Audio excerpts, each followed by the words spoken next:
Good morning Vande Mataram friends. આપણે સંકર સંખ્યામાં નોર્મલ કોન્સેપ્ટ એનો જોયો કે સંકર સંખ્યા શું છે, આર્ગણ સમતલ શું છે એ થોડું ઘણું જોયું. એને ક્રમયુક્ત જોડ સ્વરૂપે જોઈ. તો હવે જોઈએ સંકર સંખ્યાના ગુણધર્મો. સંકર સંખ્યાની સમાનતા મેં તમને બતાવી. તો એ ક્રમયુક્ત જોડની સમાનતા જ છે કે જો x અને y આ બંને સરખા હોય તો જ તમે કહી શકો કે સંકર સંખ્યા સમાન છે. ઓકે, તો એનો જ ઉપયોગ કરીને ક્રમયુક્ત જોડનો થોડો ઘણો ઉપયોગ કરીને હું તમને સંકર સંખ્યા માટેના સરવાળાના ગુણધર્મો બતાવું. તો પહેલાં તો સરવાળો થાય કેવી રીતે છે તો નોર્મલ એક એક્ઝામ્પલ દ્વારા જોઈ લઈએ કે z1 2 + 3i છે અને z2 4 + 5i. ઓકે, તો આપણે સરવાળામાં શું કરવાનું છે કે આપણે સરવાળામાં સિમ્પલ જ જે વાસ્તવિક ભાગ છે એ બંનેનો સરવાળો કરો અને કાલ્પનિક ભાગ છે એ બંનેનો સરવાળો કરો. તો z1 + z2 થઈ જશે તમારું 2 + 4 પ્લસ i વાળા ભાગ કયા છે તો કે 3 + 5. વાસ્તવિક ભાગનો સરવાળો વત્તા i ના ગુણક એટલે કે કાલ્પનિક ભાગનો સરવાળો એટલે જવાબ આવી જશે તમારો 6 + 8i. હવે મારે અહીંયા જે તમને ખાસ બતાવવાનું છે એ બતાવવાનું છે કે તમે 2 + 4 કરો કે 4 + 2 કરો, કોઈ ફરક પડતો નથી.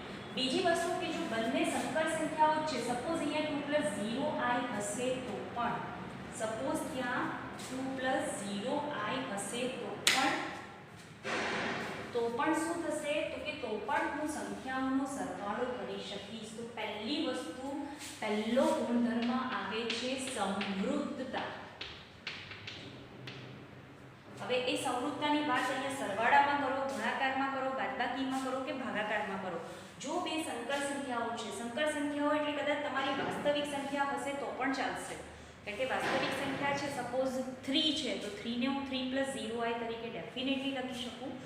તો સંકર સંખ્યા કદાચ નથી અને તમારી વાસ્તવિક સંખ્યા પણ જો છે તો પણ તમારો સરવાળો છે, બાદબાકી છે, ગુણાકાર, ભાગાકાર બધું ફરીથી સંકર સંખ્યાના સેટમાં જ હશે. એટલે કે જો z1 belongs to c છે, z2 પણ તમારી સંકર સંખ્યા જ છે તો એનો સરવાળો કરો, ગુણાકાર કરો, બાદબાકી કરો કે ભાગાકાર કરો. અહીંયા આપણે સરવાળાના ગુણધર્મો લખીએ છીએ એટલે અહીંયા હું બતાવું છું ફક્ત સરવાળા માટે. પણ z1 + z2 હોય, z1 - z2 હોય, z1 * z2 હોય કે z1/z2 હોય એ બધું પણ તમારું c માં જ આવે. ઓકે, જો z1 અને z2 સંકર સંખ્યા છે તો સરવાળો પણ તમારો c માં જ હશે. ઓકે, નંબર 2 ક્રમનો નિયમ. જે વસ્તુ મેં તમને હમણાં ઉપર કહી કે હું 2 + 4 કરું કે 4 + 2 કરું કોઈ ફરક પડતો નથી. એ જ રીતે 3 + 5 કરો કે 5 + 3 કરો ફરીથી કોઈ ફરક નહીં પડશે. તો એને કહેવાય છે ક્રમનો નિયમ કે z1 + z2 કરો કે z2 + z1 કરો કોઈ ફરક પડતો નથી.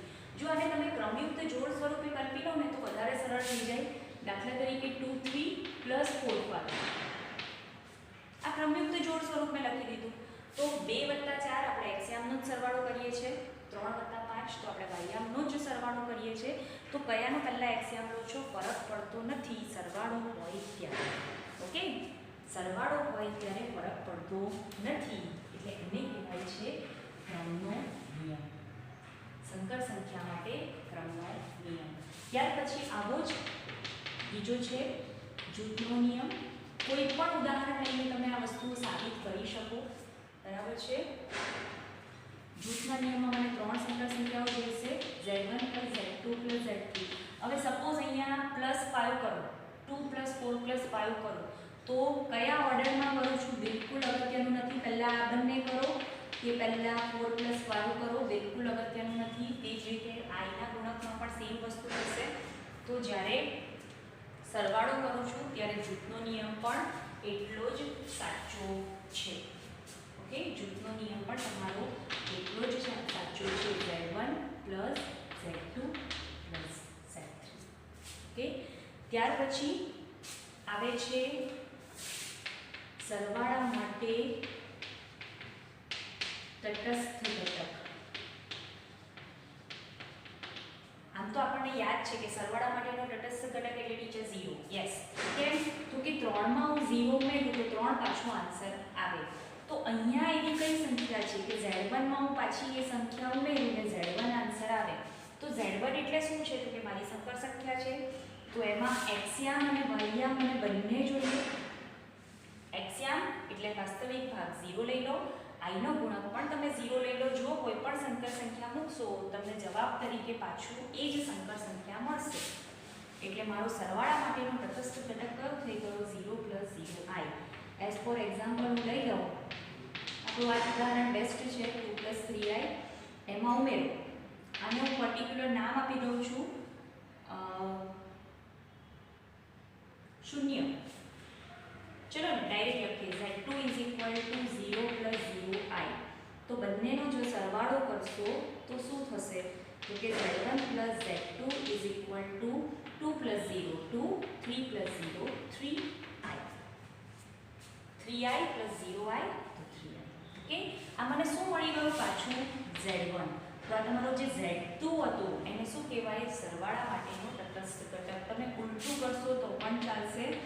0 + 0i સાથે Z1 નો સરવાળો કરશો તો પણ આ પરિણામ એટલું જ સાચું છે. કારણ કે આપણે ઉપર જ લખ્યું છે કે ક્રમનો નિયમ તો સાચો જ છે. તમે આ રીતે લખો કે તમે આ રીતે લખો, ક્રમનો નિયમ તો ડેફિનેટલી મારી પાસે સાચો છે અને છે. હવે સરવાળા માટેનો તટસ્થ ઘટક આવ્યા પછી પાંચમી વસ્તુ આવશે. જોજો આ વસ્તુ ઘણી બધી વાર રિપીટ થશે. સમૃદ્ધતા છે, ક્રમનો નિયમ, જૂથનો નિયમ, સરવાળા માટેનો તટસ્થ ઘટક. પહેલા તટસ્થ ઘટક આવે અને પછી વ્યસ્ત અથવા વિરોધી ઘટક આવે. તો સરવાળા માટે આપણી પાસે મળશે વિરોધી ઘટક. સરવાળા માટે વિરોધી ઘટક મેં તમને કાલે જ કીધું હતું. આગળના વિડીયોમાં મેં ડેફિનેટલી તમને જણાવ્યું હતું કે આપણે ચલો 50 રૂપિયા આપવાના હતા તો 50 આપી દીધા ત્યાં સુધી વાંધો નથી. પણ હું સપોઝ 100 આપું તો 100 આપું તો મારે -50 કરવાના ને. તો એ -50 એટલે શું તો કે 50ની વિરોધી સંખ્યા. ઓકે, તો સરવાળા માટે વિરોધી ઘટકનું અસ્તિત્વ. તો વિચારો કે Z1 માં એવી કઈ કિંમત મૂકું અને જવાબ મને 0 + 0i મળે. Z1 સપોઝ તમારો 2 + 3i છે તો એમાં કઈ કિંમત ઉમેરું તો મને જવાબ 0 + 0i મળે. તો કે અહીંયા મારી પાસે છે 2 + 3i. જવાબ 0 લાવવા માટે પહેલા 2 ને બદલે -2 મૂકવું પડે. ડેફિનેટલી અહીંયા પણ જો 0 જવાબ લાવવો છે તો અહીંયા પણ 3i ને બદલે -3i મૂકવું પડે. તો બસ તો આ થઈ ગયું તમારું વિરોધી ઘટક. જે રીતે 50 અને -50 0 થાય છે તે જ રીતે Z1 + -Z1 તમને 0 મળશે, શૂન્ય ઘટક મળશે. 0 + 0i. Z1 + -Z1 તો -Z1 એટલે તમારું શું થઈ ગયું વિરોધી ઘટક. -Z1 થઈ ગયું તમારું વિરોધી ઘટક. ઓકે, આ તમે ઉદાહરણ તરીકે સમજી શકો. આ વાસ્તવિક સંખ્યાનું ઉદાહરણ છે કે 50 - 50 તો -50 એ શું થઈ ગયું તો કે વિરોધી ઘટક. કોનો તો કે 50 નો. 50 એનો વિરોધી ઘટક ઓપોઝિટ નંબર -50 બંનેનો સરવાળો કરશો તો 0 આવશે. સેમ વે સંકર સંખ્યામાં પણ મળે આપણને. ચલો આગળ વધીએ. તો આ થઈ ગયો તમારો વિરોધી ઘટક. તો આના પરથી મને મળે છે 2 સંકર સંખ્યાની બાદબાકી. વિરોધી ઘટક મળ્યો તો બાદબાકી કરી શકો. આ -50 એટલે શું તો કે વિરોધી સંખ્યા. વિરોધી સંખ્યા એટલે એક્ચ્યુઅલી આપણે શું કર્યું તો કે બાદબાકી કરીને 50 અને -50 એટલે બાદબાકી થઈ. તો બાદબાકી થાય કેવી રીતે તો કે સિમ્પલ જે રીતે સરવાળો કર્યો હતો એ જ રીતે બાદબાકી કરવાની છે. 2 x યામનો સરવાળો અને બંને y યામનો સરવાળો. ઓકે, વાસ્તવિક ભાગ વત્તા કાલ્પનિક ભાગ એ સરવાળામાં. તો બાદબાકીમાં શું થશે તો કે Z1 - Z2 = Z1 + -Z2. Okay, આમાં વધારે નહીં ખબર પડે તો એક ઉદાહરણ લઈ લઈએ. Z1 = 4 + 7i. Z2 = 3 - 6i. તો z1 - z2 કેવી રીતે લખાય? તો કે બંનેના રિયલ પાર્ટ ઓફ z શું છે? 4 અને 3. જો હજી રિયલ પાર્ટને કાલ્પનિક ભાગ એટલે કે ઇમેજનરી પાર્ટમાં કન્ફ્યુઝન થતું હોય તો પહેલો વિડિયો આ ચેપ્ટરનો 2-3 વાર જોઈ લેજો એટલે તમારું કન્ફ્યુઝન દૂર થઈ જશે. બોલો, બાદબાકી કરવાની છે તો વાસ્તવિક ભાગની બાદબાકી વત્તા મેં લખ્યું ને z1 - z2, વાસ્તવિક ભાગની બાદબાકી વત્તા કાલ્પનિક ભાગની બાદબાકી ઇન્ટુ i. ઓકે, તો 4 - 3 થઈ જશે 1, 7 + 6i, 1 વત્તા 13i. આ થઈ ગઈ તમારી બાદબાકી. તમે ડાયરેક્ટ પણ સમજી શકો. જો અહીંયા હું માઇનસ મૂકી દઉં તો આ માઇનસ માઇનસ પ્લસ થઈ જાય. તમે જે લોગની રીતમાં કરો છો એ રીતે. તો 4 - 3 1, 7 + 6 13. ઓકે, સેમ મેથડ છે. તો આ થઈ ગઈ બે સંકર સંખ્યાઓની બાદબાકી.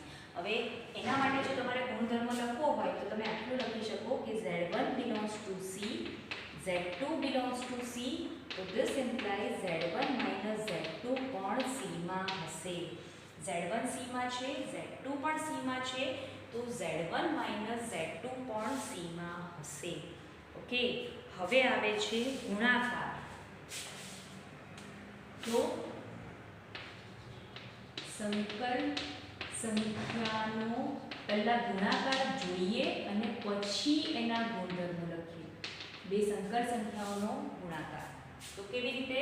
તો કે સપોઝ z1 = x + iy લઈ લઉં છું, z2 = a + ib લઈ લઉં છું. આમ તો આપણે અહીંયા ભલે ગુણાકાર કરીએ છીએ પણ એને કંઈક સૂત્ર સ્વરૂપે યાદ નથી રાખવાના. જ્યારે પણ આપણી પાસે બે સંકર સંખ્યાઓ હશે z1 અને z2 તો આપણે શું કરીશું? તો કે આપણે નોર્મલી જે રીતે ગુણાકાર કરીએ છીએ હમણાં જે રીત યુઝ કરવાની છે.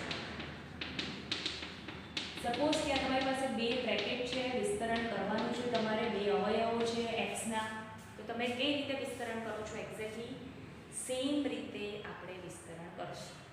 ઓકે, કેવી રીતે? તો કે x નો ગુણાકાર a સાથે ax પ્લસ x નો ગુણાકાર ib સાથે તો ibx પ્લસ i આગળ રાખું ay પ્લસ i સ્ક્વેર શું થશે? b y.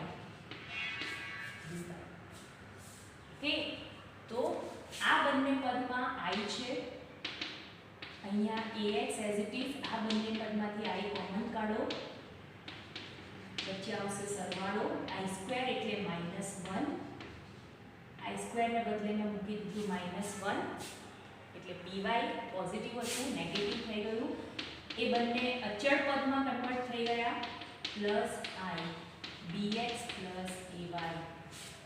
i સ્ક્વેર એ મને શું આપ્યું? તો કે અહીંયા બીજું એક અચળ પદ આપ્યું. જો શું થયું? તો કે બંનેના x યામનો ગુણાકાર માઈનસ બંનેના y યામનો ગુણાકાર એ મળ્યો તમને ગુણાકારનો x યામ. સમજવું થોડું કઠણ છે. બંનેના x યામનો ગુણાકાર માઈનસ બંનેના y યામનો ગુણાકાર એ મળ્યો z1 * z2 નો x યામ વાસ્તવિક ભાગ. અને કાલ્પનિક ભાગ શું મળ્યું? તો કે ઓલ્ટરનેટ. શું ઓલ્ટરનેટ? તો કે અહીંયાથી x યામ અહીંયાથી y યામ પ્લસ અહીંયાથી x યામ અહીંયાથી y યામ. ઓકે, ફરીથી જો તમે આને સમજવા જશો ને તો એક વસ્તુ તો ક્લિયર થઈ જશે કે તમે જો જોડને અદલ બદલ કરો ને ai a + ib * x + iy કરશો તો ફરીથી પરિણામ તો તમને આ જ મળશે. એટલે અહીંયા પણ તમારો ક્રમનો નિયમ તો સાચો જ છે. ગુણાકાર માટે પણ ક્રમનો નિયમ તો એટલો જ સાચો છે. તો આ કર્યો મેં સંકર સંખ્યાઓનો ગુણાકાર. ઓકે, હવે લખી દઈએ ગુણધર્મ.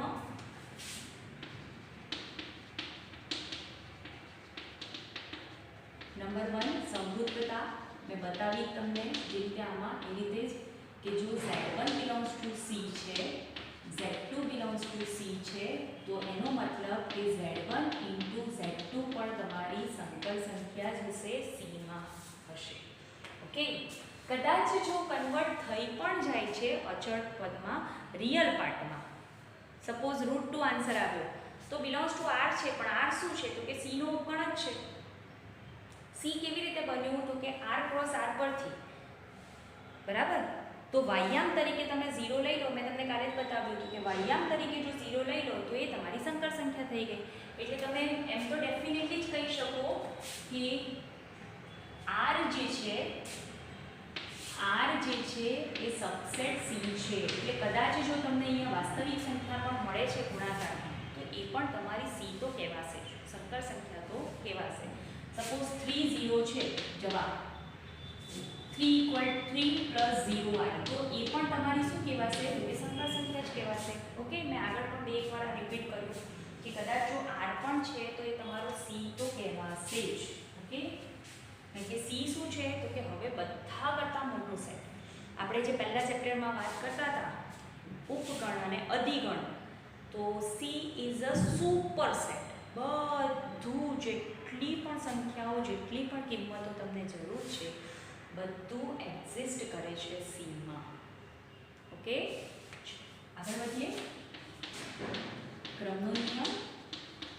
તો જે રીતે રિયલ સંખ્યાઓ વાસ્તવિક સંખ્યાઓ માટે સાચો છે તે જ રીતે 2 × 3 કરો કે 3 × 2 કરો તો એ જ રીતે સંકર સંખ્યાઓ માટે પણ સાચો છે.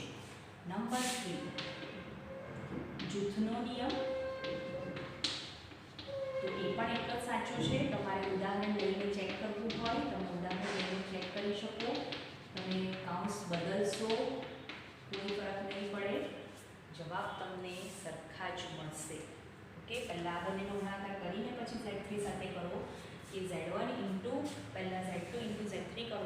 આપણે જેમ જેમ દાખલા કરશું ને ત્યાં હું તમને કહીશ કે તમે આ રીતે કરશો તો પણ ચાલશે, આ રીતે કરશો તો પણ ચાલશે, જવાબ તમારો સરખો જ આવશે. ઓકે, ચોથું ગુણાકાર માટે એકમ ઘટક, સરવાળા માટે તટસ્થ ઘટક, ગુણાકાર માટે એકમ ઘટકનું અસ્તિત્વ. તો ગુણાકાર માટેનો એકમ ઘટક છે 1 0. ગુણાકાર માટેનો એકમ ઘટક તમારે યાદ નથી રાખવાનો, જસ્ટ ફોર નોલેજ કે ગુણાકાર માટેનો એકમ ઘટક છે 1 0. તમે 1 0 સાથે ગુણાકાર કરશો તો તમને Z1 મળશે. ક્રમનો નિયમ તો સાચો જ છે એટલે પહેલા 1 0 કરો. હા, અને લખવું હોય સંકર સંખ્યા સ્વરૂપે તો આવું લખાશે 1 + 0 આવે, 1 + 0 આવે. ઓકે, તમને Z1 ફરીથી પાછું મળશે. ઓકે, અને પાંચમું જે બાકી છે વ્યસ્તનું અસ્તિત્વ. એ વ્યસ્તનું અસ્તિત્વ એટલે કે તમે એને કહી શકો ભાગાકાર. બરાબર, તો એ આપણે થોડી ઘણી હજી થિયરી ભણશું, થોડુંક તારણ મેળવશું, પછી તમે જાતે સૂત્ર બનાવશો. ઓકે, તો એ પહેલાં આટલી થિયરી પરફેક્ટ જોઈ લો. જરૂર લાગે ત્યાં તમે ઉદાહરણ જાતે ચેક કરી શકો કે ભાઈ હા ચલો મને જરૂર લાગે છે તો હું કોઈ પણ સંખ્યાઓ લઈ લઉં, બાદબાકી જાતે ચેક કરું, કોઈ પણ સંખ્યાઓ લઈ લઉં, સરવાળા માટે ક્રમનો નિયમ સાચો છે કે નહીં. જો તમને એવું લાગતું હોય તો તમે ડેફિનેટલી જાતે કરી શકો. ઓકે, વ્યસ્ત આપણે પછી જોઈએ, પણ એક વિભાજનનો નિયમ છે. જે રીતે આપણે સરવાળાનું ગુણાકાર વિભાજન કરીએ છીએ, વિભાજનનો નિયમ, તો એ આપણે જોઈ લઈએ. Suppose Z1 + Z2 * Z3. તો સપોઝ અહીંયા x + y * a હોય તો આપણે શું કરીએ તો કે આ બંનેનો ગુણાકાર કરતા આ બંનેનો. તો જે રીતે આપણે વાસ્તવિક સંખ્યાઓમાં કરીએ છીએ એ જ રીતે તમે સંકર સંખ્યાઓમાં પણ છૂટું પાડી શકો, કોઈ વાંધો નથી.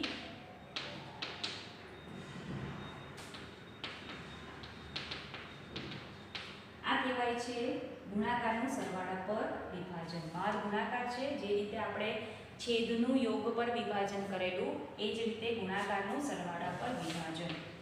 બીજી એક વસ્તુ ખાસ કહેવાની કે જેટલા પણ નિત્ય સમ, જેટલા પણ સૂત્રો a + b² a - b² a + b³ a - b³ a³ - b³ A cube plus B cube. આ જે સૂત્રોનું લિસ્ટ બોલી, જો નહીં આવડતા હોય તો રેડી કરી દેજો. મારા જે બ્રિજ કોર્સના વિડીયો છે, વિડીયોમાં તમને બધા સૂત્રો મળી જશે. નહીં તો તમારી 10માની ટેક્સ્ટબુકમાં, 9માની ટેક્સ્ટબુકમાં પણ બધા સૂત્રો આપેલા છે. તો આ બધા જે સૂત્રો છે એ સૂત્રો સંકર સંખ્યા માટે પણ એટલા જ સાચા છે.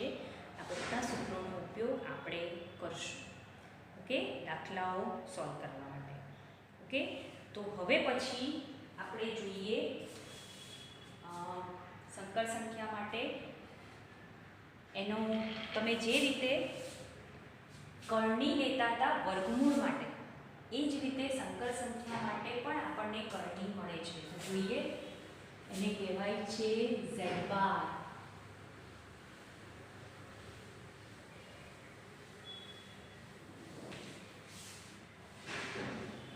અનુબદ્ધ સંકર સંખ્યા, એને આપણે સંકેતમાં લખશું અનુબદ્ધ સંકર સંખ્યા.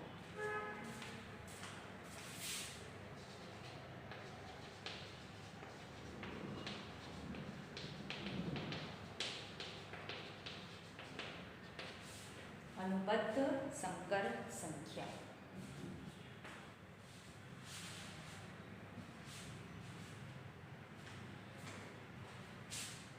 એક ઉદાહરણ આપી દઉં. સપોઝ આપણી પાસે આવું કંઈક થાય છે કે √3 + 2. તો આપણે શું કરીએ છીએ? તો કે નીચે છેદમાં વર્ગમૂળ નહીં ચાલે. યસ, તો આપણે શું કરીએ છીએ? તો કે એનો વ્યસ્ત એટલે શું? મેં થોડુંક ઊંધું લખ્યું છે, તો હું થોડું પ્રોપરલી લખી લઉં.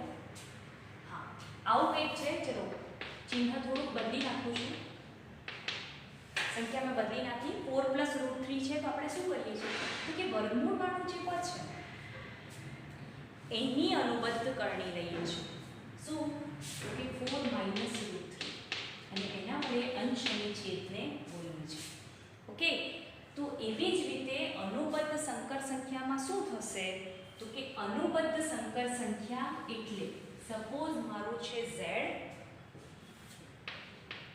= x + iy, તો એની અનુબદ્ધ સંકર સંખ્યા એટલે એને કહેવાય છે z બાર. તો એમાં જે i નો સહગુણક છે ને એનું ચિહ્ન હું બદલીશ. i નો જે સહગુણક છે એનું ચિહ્ન બદલીશ. જે રીતે સમમેયમાં ફેરવવા માટે આપણે શું કરતા હતા? તો કે જે વર્ગમૂળવાળું પદ છે, કયા પદનું ચિહ્ન બદલ્યું? તો કે જે વર્ગમૂળવાળું પદ છે. આપણને તકલીફ જે પેલું પૂર્ણાંક સંખ્યા છે ને એની સાથે તો કોઈ તકલીફ જ નથી. કેમ? તો કે એને તો છેદમાં જોવામાં આપણે ટેવાયેલા છે. તકલીફ ક્યાં થાય છે? તો કે વર્ગમૂળવાળું પદ મને જો આપ્યું હોય તો મને જોવામાં થોડુંક એમ થાય કે આ કેવું લાગે, રાઈટ? તો એવી જ રીતે અહીંયા પણ i નો જે સહગુણક છે એનું ચિહ્ન મારે બદલવાનું છે. ઓકે, આ બતાવ્યું મેં તમને કોમન. z = x + iy, તો z બાર થશે i નો જે સહગુણક છે એ y પ્લસ હતો એને બદલે માઈનસ થઈ ગયો. થોડાક ઉદાહરણ આપું. સપોઝ z1 = મારું હોટ ફેવરેટ, તો z1 બાર શું થશે? તો કે i નો સહગુણક ઋણ કરવાનો. ધન હોય તો ઋણ, ઋણ હોય તો ધન. શું કર્યું? તો કે ઓપોઝિટ, વિરોધી સંખ્યા. z1 ની વિરોધી, એ જ રીતે i ની વિરોધી -i. સપોઝ આવું છે તો i ની સંખ્યા શું છે? i નો સહગુણક શું છે? -5. તો એનું વિરોધી શું થશે? તો કે પ્લસ. માઈનસનું વિરોધી પ્લસ, પ્લસનું વિરોધી માઈનસ. ઓકે, તો આ તમારી સંકર સંખ્યા. બોલો, 7 + 6i શું થશે? તો કે 7 - 6i. ઓકે, તો આ થઈ ગયું તમારી અનુબદ્ધ સંકર સંખ્યા. હવે જોજો, આ બંનેનો હું ગુણાકાર કરું છું. z1 × z2. આવું ઘણી બધી વાર થશે જ્યારે પણ તમે અંશ અને છેદમાં સેમ પદ સાથે, સપોઝ છેદમાં x + iy છે, તો તમે શું કરશો? તો કે x - iy સાથે ગુણાકાર કરશો, રાઈટ? તો છેદમાં શું આવશે? આ બંને પદ આવશે તો શું મળે છે જોઈએ. ચલો, x² - i xy +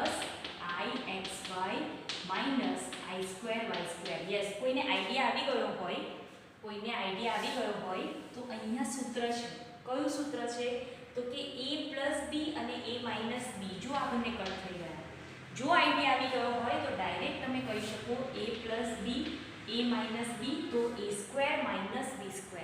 હવે અહીંયા મેજિક શું થાય છે તો કે મેજિક થાય છે આ શું છે પદ ફરીથી લખું છું x² - i² y². બોલો i² ને બદલે મારે શું મૂકવાનું છે -1. i² ને બદલે હું શું મૂકીશ -1. તો -1 જ્યારે મૂકું છું ત્યારે અહીંયા કહેવાશે -1. શું થયું તો કે i તો નીકળી જ ગયો, સાથે માઇનસ ચિહ્ન પણ નીકળી ગયું. z1 * z બાર કરો કે z જો એ માઇનસ હશે તો બીજું પ્લસ આવશે, એક માઇનસ તો બીજું પ્લસ, એક પ્લસ તો બીજું માઇનસ, બંને ઓલ્ટરનેટ જ આવવાના છે z * z બાર છે એટલે આ સૂત્ર તમારું દર વખતે બનશે. આને કહેવાય છે મોડ z². કેમ ટીચર મોડ z² કીધું? મારે z² કેવું હોય તો પણ ચાલે. માનાંકનો મતલબ શું? માનાંકનો મતલબ શું? સપોઝ એમ કીધું છે કે કોઈ પણ સંખ્યાનો માનાંક લો. માનાંક એટલે શું તો કે ઉગમ બિંદુથી અંતર. સપોઝ હું અહીંયા ઊભી છું, આ થઈ ગયું મારું ઉગમ બિંદુ. હવે કોઈ પણ દિશામાં હું સ્થાનાંતર કરું, કોઈ પણ દિશામાં હું સ્થાનાંતર કરું, બરાબર છે, તો માનાંક કોને કહેવાય તો કે જે ઉગમ બિંદુ પર હું ઊભી હતી ત્યાંથી કેટલું સ્થાનાંતર કર્યું, થોડું કામ કર્યું તો એક્ઝેક્ટ સ્થાનાંતર કેટલું કર્યું એ અંતર એટલે તમારો માનાંક. માનાંક એટલે શું તો કે ઉગમ બિંદુથી અંતર. હવે સપોઝ કોઈ સંખ્યા છે 1 + 2i, તો x યામ છે 1 y યામ છે 2 એટલે આ બિંદુ થઈ ગયું તમારું 1 2. તો આ જે અંતર છે ને એને તમે માનાંક z કહો અથવા એ સર્કલને ધ્યાનમાં રાખીને ત્રિજ્યા કહો, બંને સરખું. માનાંક એટલે શું તો કે ઉગમ બિંદુથી અંતર. કેવી રીતે મળે તો કે સપોઝ આ મારું બિંદુ છે xy, તો આ થઈ ગયું તમારું y યામ અને આ થઈ ગયું તમારું x યામ. બોલો કાટકોણ ત્રિકોણ રચાયો √x² + y², જેને તમે કહો છો પાયથાગોરસના નિયમ પરથી. અને જો એને ધ્યાનમાં રાખીને હું સર્કલ ડ્રો કરી દઉં, કારણ કે આ x + iy છે, આ અંતર આ દરેક દિશામાં સરખું હશે. કઈ દિશા તમે સિલેક્ટ કરો છો એ તમારા પર છે, પણ અંતર એ સપોઝ 5 આવ્યું તો દરેક દિશામાં મળે. ઓકે, તો એ એક સર્કલ બનાવશે, તો એને તમે r પણ કહી શકો. એટલે માનાંક, સંકર સંખ્યાનો માનાંક કેવી રીતે મળે?